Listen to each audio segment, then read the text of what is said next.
Jasmine Crockett just delivered a knockout punch that left Marjorie Taylor Greene speechless in the middle of a heated House committee hearing. What the Texas Congresswoman said next in just 10 seconds flat had the entire room gasping and may have just changed a power dynamic in Congress forever. The cameras were rolling when Greene launched into what witnesses called her most vicious attack yet, targeting Crockett with language that made even hardened politicians cringe. But Greene had no idea what was coming. Because when Crockett stood up to respond, she didn't just defend herself. She delivered a verbal precision strike so devastating that Greene's face went completely white. Before we dive into exactly what happened in those explosive 10 seconds, make sure to hit that subscribe button and ring the notification bell so you never miss moments like this when political fireworks light up Washington. Trust me, you're going to want to see every second of what went down. The House Oversight Committee meeting was supposed to be routine. Instead, it became the stage for one of the most dramatic political confrontations of the year. And it all started when Marjorie Taylor Greene made the mistake of thinking she could intimidate Jasmine Crockett. The atmosphere in the committee room that morning was already tense. The voting rights legislation they were discussing had become a lightning rod for partisan divisions, with both sides viewing it as a crucial battle for the future of American democracy. Republicans saw it as federal overreach that would undermine election security, while Democrats viewed it as essential protection against voter suppression efforts targeting minority communities. But beneath the policy disagreements lay deeper tensions about power, representation, and who truly belongs in the halls of Congress. These tensions have been building for months, fueled by inflammatory rhetoric from various members and a growing sense that normal political discourse was breaking down. Greene had been particularly vocal in recent weeks about what she termed the radical takeover of Congress by what she called unqualified diversity hires. Her language had become increasingly pointed, and many observers felt she was deliberately pushing boundaries to see how far she could go before facing real consequences. Crockett, meanwhile, had been working steadily to build her reputation as a serious legislator. She had successfully shepherded several pieces of legislation through committee, built bipartisan coalitions on criminal justice reform, and earned respect from colleagues on both sides of the aisle for thorough preparation and legal expertise. But she had also made it clear that she wouldn't tolerate disrespect or allow racist attacks to go unchallenged. To understand why this confrontation was so explosive, you need to know exactly who these two women are and what they represent in today's political battlefield. Jasmine Crockett is a 43-year-old civil rights attorney from Dallas who came to Congress in 2023 with a reputation for being unshakable as a black woman who worked her way up from humble beginnings. She's faced down courtroom bullies and racist judges for years before ever setting foot in the Capitol. Her colleagues know her as someone who doesn't start fights, but she sure knows how to finish them. Born and raised in St. Louis, Missouri, Crockett understood early what it meant to fight for justice in systems that weren't always fair. Her grandmother, a domestic worker who cleaned houses for wealthy white families, instilled in her the importance of education and standing up for what's right. Never let anyone make you feel like you don't belong somewhere you earn the right to be, her grandmother used to tell her. That lesson stayed with Crockett through law school at the University of Houston, where she graduated near the top of her class, and through her early career as a public defender representing clients who couldn't afford high-powered attorneys. She built a reputation for meticulous preparation and fearless advocacy, taking on cases that other lawyers avoided and winning against overwhelming odds. Her transition into politics was driven by a simple belief: the same skills that made her effective in courtrooms could make her effective in legislatures. She won her first race for the Texas state legislature by focusing on criminal justice reform and economic development, issues that directly affected her constituents' daily lives. On the other side, you have Marjorie Taylor Greene, the 49-year-old Georgia representative who's built her entire political brand on controversy and confrontation. Since arriving in Congress, she's made headlines for everything from QAnon conspiracy theories to shouting matches with other members. Her supporters love her for fighting back against the establishment, but her critics see her as a dangerous provocateur who uses racist dog whistles to rile up her base. Greene's path to Congress was markedly different from Crockett. Before entering politics, she ran her family's construction company in rural Georgia, where she developed a combative style that served her well in a male-dominated industry. She entered the political arena during the Trump era when traditional qualifications seemed less important than the ability to generate attention and controversy. Her rise was meteoric but turbulent. She won her congressional seat by appealing to voters who felt ignored by traditional politicians, promising to shake up Washington and fight the deep state. Her social media presence became her primary political weapon, allowing her to bypass traditional media filters and speak directly to her base with increasingly inflammatory rhetoric. But Greene's approach had always been more about performance and policy. She excelled at creating viral moments and dominating news cycles, but struggled when forced to defend her positions with facts and evidence. Her committee assignments had been stripped away due to her controversial statements, leaving her with fewer opportunities to actually legislate and more time to focus on political theater. The stakes that day couldn't have been higher. The committee was meeting to discuss voting rights legislation, a topic that's divided Congress along sharp racial and partisan lines.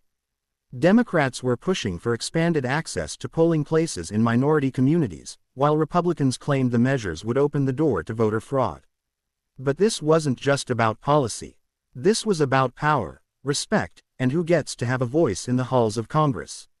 For months, tensions have been building between the old guard Republican establishment and a new wave of diverse Democratic representatives. Greene had been particularly vocal about what she called a radical left agenda, being pushed by what she termed diversity hires in Congress.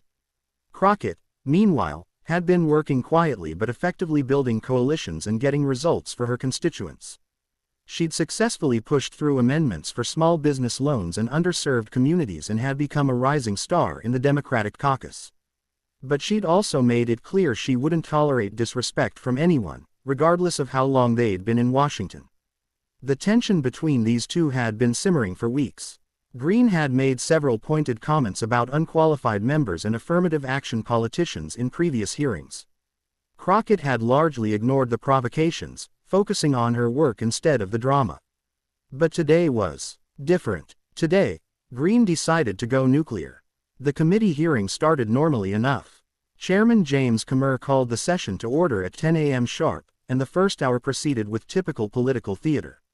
Republicans attacking the voting rights bill, Democrats defending it, and plenty of grandstanding for the cameras. Crockett had been relatively quiet during the early proceedings, taking notes, and occasionally whispering with her staff. She was scheduled to question the witnesses later in the hearing, and those who knew her recognized the focus intensity she got when preparing to make her case. Greene, however, had been increasingly agitated as the morning wore on. She had interrupted other members several times, leading to sharp exchanges with Chairman Comer about following proper procedure. Her frustration was visible. She kept checking her phone, tapping her pen impatiently, and making theatrical gestures whenever Democrats spoke. The first real fireworks started when Representative Alexandria Ocasio-Cortez was questioning a witness about voter suppression in Georgia. Greene couldn't contain herself any longer. "Point of order," Greene shouted, jumping to her feet. "The gentleman from New York is making false accusations about my state." Chairman Comer tried to maintain order. "The gentleman from Georgia is not recognized. Please take your seat." But Greene was just getting started. "I will not sit here and listen to lies about Georgia's election integrity. We have the most secure elections in the country. AOC never wants to back down from a fight." Shot back. "The gentlewoman can check the court records about Georgia's voter suppression efforts if she's confused about the facts." "Facts?" Greene's voice rose to nearly a shout. "You want to talk about facts? The fact is that some people in this room got here through diversity quotas, not merit." The room went dead silent. Even the usually chattering staff members stopped what they were doing. Greene had just crossed a line that most politicians, even in today's heated environment, knew better than to cross. Representative Dan Goldman from New York immediately called for Greene's words to be stricken from the record. "Mr. Chairman, the gentleman's comments are clearly out of order and inappropriate," but Greene doubled down. "I said what I said. Some members of this committee wouldn't be here if it weren't for checking certain boxes instead of actual qualifications." Crockett's head snapped up from her notes. For the first time all morning, she was staring directly at Greene. Those who knew her recognized a look. It was the same expression she wore in court before she destroyed a hostile witness. Chairman Comer was banging his gavel frantically. "The committee will come to order. The gentleman's comments are inappropriate, and oh, we're just getting started with inappropriate. Greene interrupted, now fully unleashed. Because I'm tired of pretending that some people in this room earned their seats when we all know they were handed their positions because of what they look like, not what they can do. The committee room erupted. Democrats were shouting points of order. Republicans were trying to distance themselves from Greene's comments, and the gallery was buzzing with shocked murmurs, but Crockett remained perfectly still, her laser focused entirely on Greene. She slowly closed her notebook, placed her pen down deliberately, and folded her hands in front of her. Anyone who'd seen her in action knew what was coming next. Mr. Chairman, Crockett's voice cut through the chaos like a blade.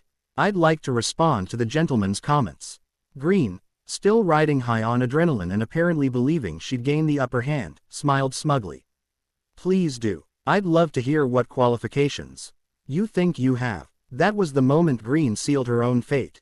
Because what happened next would be replayed millions of times across social media and analyzed by political commentators for weeks to come.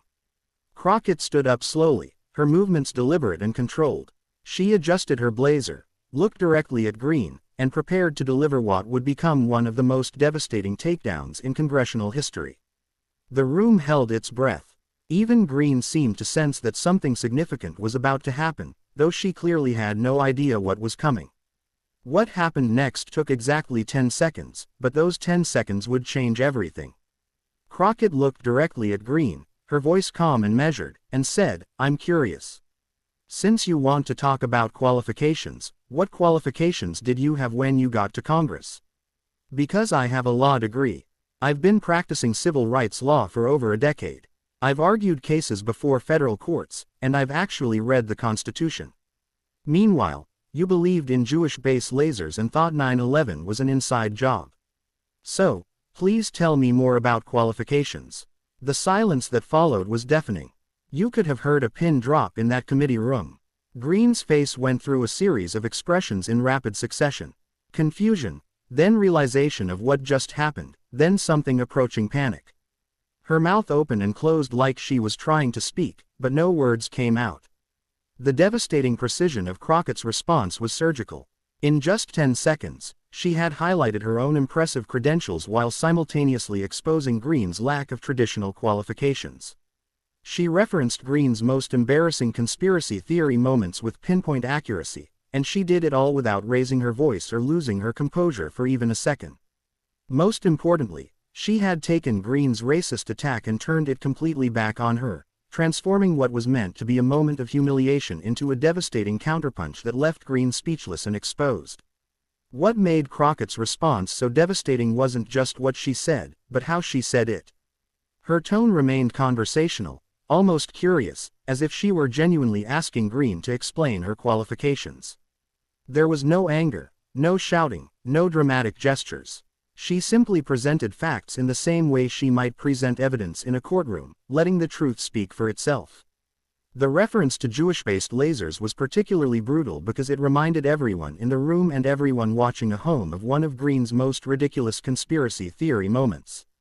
Greene had once suggested that California wildfires were started by space-based solar power satellites controlled by the Rothschild family. A theory so absurd that even many of her supporters have been embarrassed by it. But Crockett didn't dwell on it or mock it extensively. She simply mentioned it as a matter of fact, treating it with the same casual tone she used to list her law degree and court experience. The juxtaposition was perfect. On one side, you had serious legal credentials and actual experience, and on the other, you had space laser theories and 9/11 conspiracies. The beauty of Crockett's approach was that it forced everyone room to make a direct comparison. There was no ambiguity, no room for interpretation. She had laid out the qualifications side by side and let people draw their own conclusions. And those conclusions were devastating for Greene. Political observers later noted that Crockett had essentially used Greene's own playbook against her. Greene had built her career on direct confrontation and provocative statements, but she had always relied on volume and shock value rather than substance. When faced with someone who could match her directness, but back it up with actual facts and credentials, she had no response. The silence that followed wasn't just awkward, it was profound. In that moment, everyone understood that something significant had just happened. This wasn't just another political spat or partisan back and forth. This was a moment of reckoning where words and actions had real consequences. Representative Jamie Raskin, a former constitutional law professor, later said it was the most effective parliamentary response I've ever witnessed. But Crockett wasn't done. As Greene sat there speechless, Crockett continued with devastating calm. And since we're talking about diversity and merit, let's be clear about something. I earned my position through years of hard work, education, and service to my community. I didn't get here by promoting conspiracy theories, or embarrassing my state on national television. I got here by actually doing the work. The committee room was electric. Democrats were struggling to contain their amazement while Republicans sat in stunned silence. Even Greene's usual allies seemed to be trying to disappear into their chairs. What happened in those moments after Crockett's devastating response was almost as telling as the response itself. You could see the wheels turning in people's minds as they processed what they had just witnessed. Some Republicans were visibly uncomfortable, shifting in their seats and avoiding eye contact with Greene. They had seen their colleague's reputation damage in real time, and they knew there would be consequences. The Democratic side of the room was a study in controlled excitement. Members were exchanging glances that said everything without words. They had just watched one of their own not just defend herself, but completely dismantle an attack in a way that was both professional and devastating. It was the kind of moment that would be replayed in Democratic fundraising videos for months to come. But perhaps most interesting was the reaction of congressional staff scattered throughout the room. These were people who had seen thousands of political exchanges, who were normally immune to the theater of congressional hearings. Yet even they were staring phones out, recognizing that they were witnessing something genuinely historic. Greene finally found her voice, but the damage was catastrophic. "That's not. You can't." "What?" Crockett asked, still perfectly composed. "Can't point out that you spent more time talking about space lasers than studying actual legislation. Can't mention that you've been stripped of committee assignments for your behavior. Can't discuss the fact that you've embarrassed Congress and your constituents repeatedly." By now, Greene was visibly flustered. Her face had gone from white to red, and she was gripping her papers so tightly her knuckles were white. "You don't know what you're talking about." Crockett smiles slightly, not in a mean way, but in the way someone smiles when they've made their point perfectly clear. "Ma'am, with all due respect, I know exactly what I'm talking about. That's why I'm here, and that's why your attacks don't work on me." Chairman Comer, who had been watching this exchange of what looked like amazement, finally found his voice. The committee recognizes that passions are running high. But the moment belonged entirely to Crockett. She had taken Greene's racist attack, turned it completely around, and exposed Greene as someone who had no business questioning anyone else's qualifications. The reporters in the gallery were frantically typing on their phones. The few people in a public gallery were whispering excitedly. Even the usually stone-faced committee staff were exchanging glances. Greene made one last desperate attempt to regain control. "This is exactly the kind of divisive rhetoric that's destroying this country." Crockett's response is perfect. "No, ma'am. What's divisive is attacking colleagues based on their race and suggesting they don't belong here. What I just did was provide facts. If you find facts divisive, that says more about you than it does about me." The exchange revealed something profound about the nature of political power in the modern era. For years, politicians like Greene have been able to weaponize controversy, using outrageous statements and personal attacks to dominate news cycles and intimidate opponents. The strategy worked because it put targets in an impossible position: respond emotionally and be labeled as unprofessional, or stay silent and allow the attacks to stand unchallenged.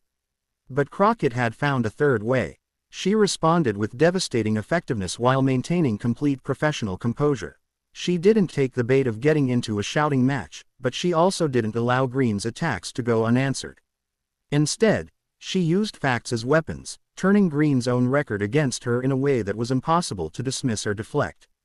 The moment demonstrated the power of preparation meeting opportunity. Crockett hadn't just stumbled into this confrontation.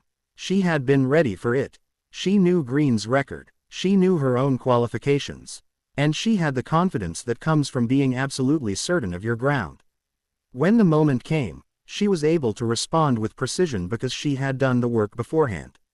And with that, Jasmine Crockett sat down, picked up her pen, and went back to her notes as if nothing had happened. The rest of the committee sat in stunned silence. Greene looked like she'd been hit by a truck, and everyone in that room knew they'd just witnessed something extraordinary. Within minutes, clips of the exchange were racing across social media.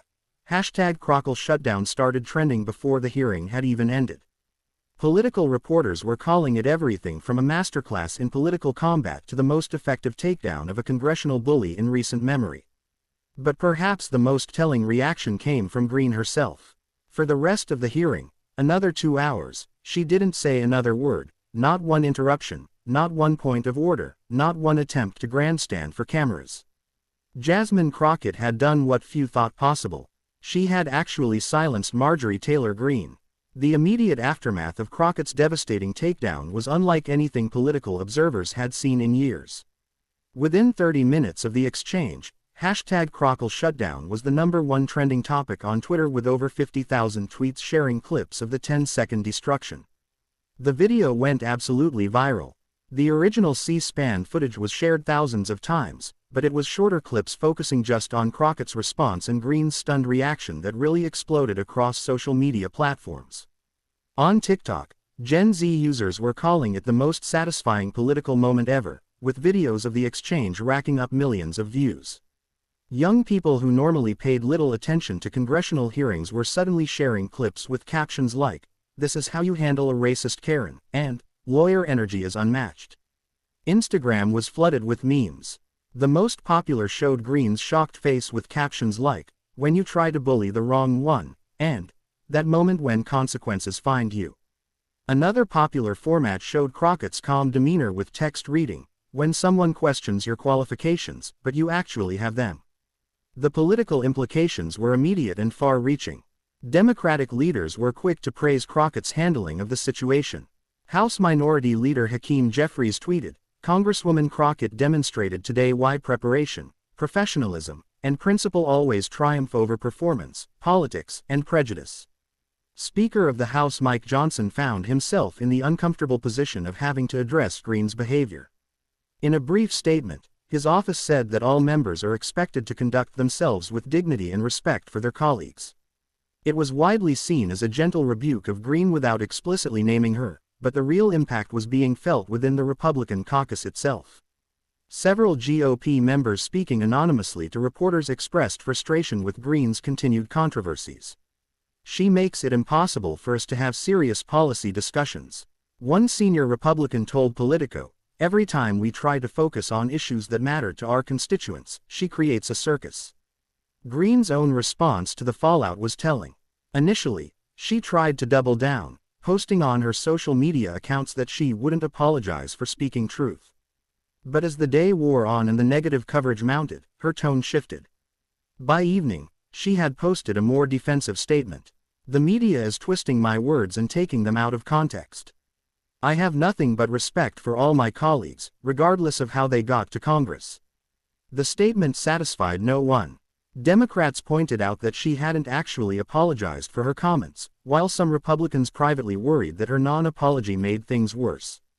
Meanwhile, Crockett was handling her newfound fame with characteristic grace. In interviews after the hearing, she struck a tone that was confident but not gloating. "I didn't go into that hearing looking for a confrontation," she told CNN. "But when someone attacks you personally and tries to diminish your qualifications based on your race, you have to respond. You can't let that kind of behavior go unchecked." When asked about Greene specifically, Crockett was diplomatic but firm. "I hope this can be a learning moment for all of us about how we treat each other in Congress.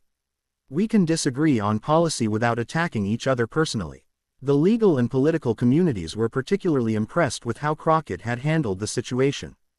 Harvard law professor Lawrence Tribe tweeted, "Congresswoman Crockett demonstrated exactly why qualifications matter." Her response was legally precise, factually accurate, and devastatingly effective. Former federal prosecutor and MSNBC analyst Glenn Kirshner called it a masterclass in how to respond to a bad faith attack. "She didn't get emotional. She didn't get personal. She just stated facts. It was beautiful to watch." The contrast between the two women's backgrounds became a major talking point in the coverage. News outlets began running detailed comparisons of their qualifications and experience. Crockett, law degree from the University of Houston, practiced civil rights law for over a decade, served in the Texas state legislature, fought voter suppression cases in federal court. Greene, bachelor's degree in business administration, ran her family's construction company, no prior political experience before Congress, history of promoting conspiracy theories. The comparison wasn't flattering to Greene, and it reinforced Crockett's point about qualifications in a way that was impossible to ignore. But perhaps the most significant long-term impact was how the exchange changed the dynamic in Congress itself. For months, Greene had been able to use her disruptive tactics to dominate news cycles and intimidate other members. Her willingness to break norms and attack colleagues personally had given her a kind of power that transcended her actual influence. Crockett's response changed that calculus. She had shown that Greene's tactics could be turned against her, that preparation and professionalism could triumph over performance and provocation. Other members took notice. In the weeks following the exchange, several other representatives began pushing back more forcefully against Greene's disruptive behavior. The environment in committee hearings noticeably shifted, with members less willing to tolerate outbursts and personal attacks. Greene for a part seemed to recognize that something had changed. Her behavior in subsequent hearings was notably more restrained. She still pushed conservative talking points aggressively, but the personal attacks and conspiracy theory references became much less frequent. Political scientists and congressional observers began discussing what they called the Crockett effect. The idea that one well-prepared, articulate response could neutralize a bully more effectively than months of institutional pushback. Dr. Sarah Thompson, a congressional scholar at Georgetown University, wrote in the Washington Post, "What we saw was the power of competence over chaos." Congresswoman Crockett didn't need to shout or break rules or create controversy. She simply stated facts in a calm, professional manner, and it was devastating precisely because it was so controlled. The fundraising implications were also significant. In the 48 hours following the viral exchange, Crockett's campaign reported receiving over $200,000 in small-dollar donations from across the country. Her email list grew by 15,000 supporters overnight. Greene's fundraising, by contrast, saw only modest gains, suggesting that while her base remained loyal, the broader Republican donor community was growing weary of her controversies. The media coverage continued for days. Sunday morning political shows featured the exchange prominently, with pundits across the spectrum praising Crockett's handling of the situation. Even some conservative commentators acknowledged that Greene had overstepped and that Crockett's response was effective. Fox News, usually reliable defenders of conservative Republicans, notably did not extensively cover Greene's initial comments, instead focusing on other aspects of the hearing. When they did address the exchange, their coverage was notably restrained. The international media picked up the story as well, with outlets in the UK, Canada, and Australia featuring the viral video. The Guardian called it a perfect encapsulation of American political dysfunction and the power of a well-timed response. For Crockett personally, the moment represented a turning point in her congressional career. She had arrived in Washington as a freshman representative with big goals but little national profile. In 10 seconds, she had become one of the most recognizable faces in Democratic politics. Interview requests poured in from major news networks. Speaking engagement invitations arrived from universities, legal organizations, and political groups across the country. Publishers reached out about potential book deals. But those who knew Crockett said she remained focused on the work that brought her to Congress in the first place. She continued attending committee hearings, meeting with constituents, and working on legislation. The viral fame was welcome, but it wasn't going to change her fundamental approach to the job. "She's always been someone who does her homework and stands up for what's right," said a longtime friend and political ally. "This moment just showed the whole country what we've known about her for years." As the weeks passed and the immediate media tension faded, the lasting impact of the exchange became clearer. Crockett had not just defended herself.